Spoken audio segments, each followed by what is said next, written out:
Deer in headlights. 3, 2, 1. Hey everybody. So I got tagged by Chris from DropDice, and I thought it was really nice of him because I've kind of been missing in action lately. Some people know what's been going on, some people don't. I've been super busy. My fiance just got a new job, and so scheduling things has been really tricky lately. I had to postpone last week's DM Tavern due to overscheduling from, my fiance getting a new job. But regardless, I thought it was really nice of him to include me in that. So I have a list in front of me with little notes and everything because I come prepared for everything, the first 3 people I list off are really close friends of mine. I'd say they're probably the people that I've grown closest with from the community over the past couple months. I play a lot of games with these people. I'm in 2 campaigns with at least one of these people, and I really respect their minds, not only the way they DM, but the way they, play as characters and things of that nature. But I'll just kind of jump into it, and I'm going to say their names as I know them and just link them down below. The first would be Chepe. A lot of you guys just know him as Chepe. His channel is Fawn Trodden. He's usually a little bit hard to grasp at first because he's very intelligent. He's a very intelligent human being. His channel is full of very esocentric videos and content as far as the games that he plays. He has great opinions across, various subjects. And in some of his games, my more favorite of his games, he has a very surrealism feel to them, such as his Alice in Wonderland themed one. Overall, as a DM, like I have a lot of respect for him because he's very good at on the fly and keeping track of his players and what they're doing and how they're doing it. And I can look up to that because it's something I have trouble with, is tracking everything in my own head. But basically, just massive amount of respect for the guy and the brain that is in his noggin. The next one is Strider. I call him Strider or Marquise. His YouTube channel is Stereotypical Strider. And the reason that, I would say, out of the entire list I'm going to give you, that this guy, ranks pretty far up there, is because he's not afraid to break boundaries. He's not afraid to go for the world-changing events. He's not afraid to push characters to near death in every single game. When you play in a Strider game, you know you're in for the real deal. You're looking at losing your character possibly, and it makes you feel that much more connected. And basically, just the way he runs his games, I find really exciting. He's very good at getting his players very excited about what they're doing, even if it's something mundane. The next one, his channel's not fleshed out, but I do know that very shortly a campaign will be coming up on there. And this person is Lumi. Like I said, I'll link his channel down below.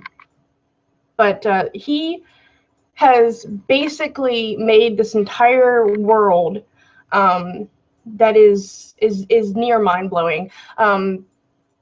The amount of give and take that he gives his players as they're creating their characters and wanting to weave themselves into the world is amazing. And the top thing that that really amazes me is his ability to wrap religion into a world. I think that he does it in a refreshing way that most don't go to the extent of.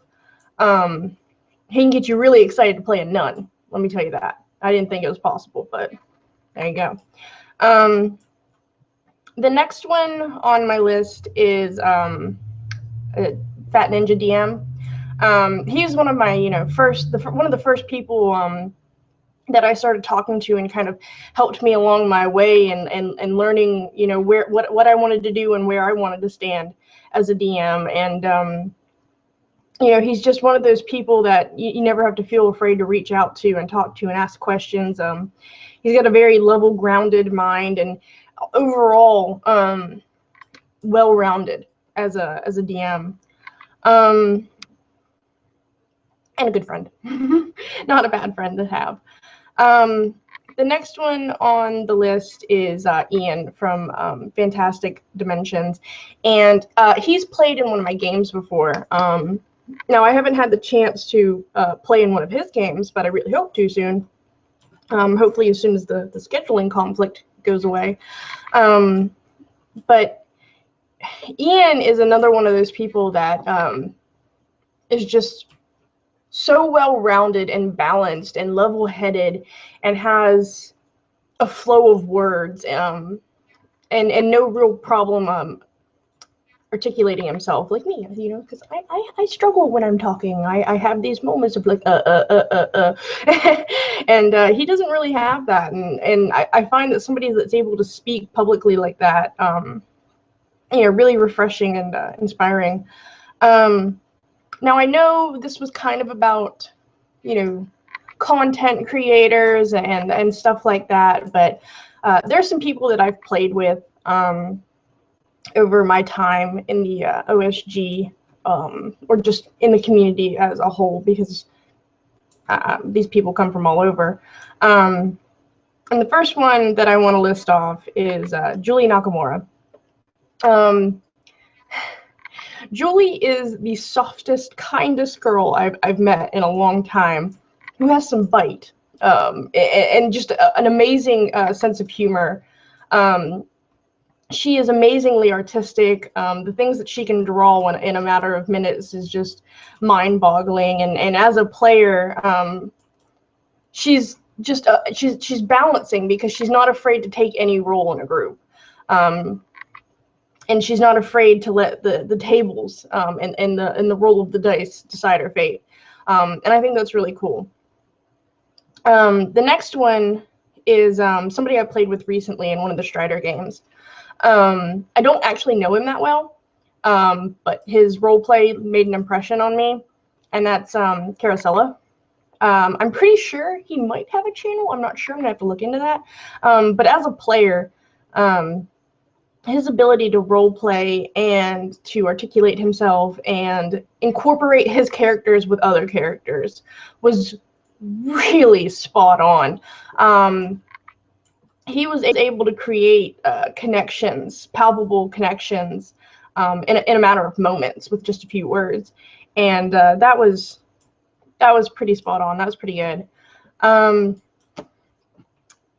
Veering away from my list, there's a lot of people overall as players, even not even just DMs, that you know, I find a lot of respect for, and not just, you know, content creators, just people themselves.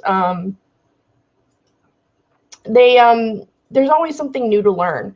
There's always a new trick, a way that people do things, a nuance that is, you know, capable of, you know, being taken and morphed to your own use. That's kind of why I do the whole DM Tavern thing, is because, you know, while we might all have our own ways of doing things, you can never stop learning. And I believe heavily in that. I believe that even if you believe something extremely firmly right now, it can morph and it can change and it can grow. And that's just, you know, what I'm all about, I guess. That's the message that I would want to put out there if I had any message to send, is that you can never stop learning. Beyond that, as far as channel updates and things of that nature goes, I think I announced, at least to a lot of people, that Braemar was actually temporarily on hold.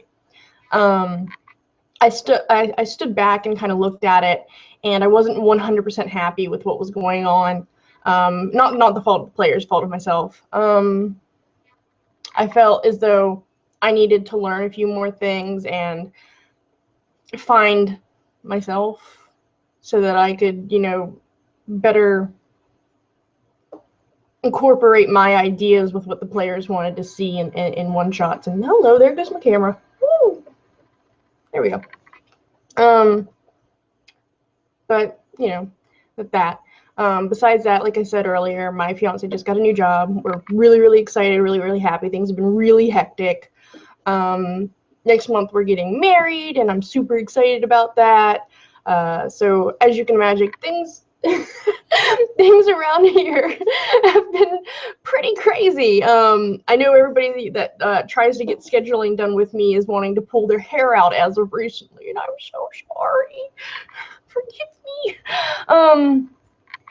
But beyond that, like I said, Chepe, Stereotypical Strider, Lumi, Fat Ninja, and Ian from Fantastic Dimensions, all amazing DMs in their own right. All have, you know, things that you could go watch and learn from. You know, they're the people that I look up to personally. And beyond that, just, you know, yay. So I'm going to stop rambling because it's time. Bye.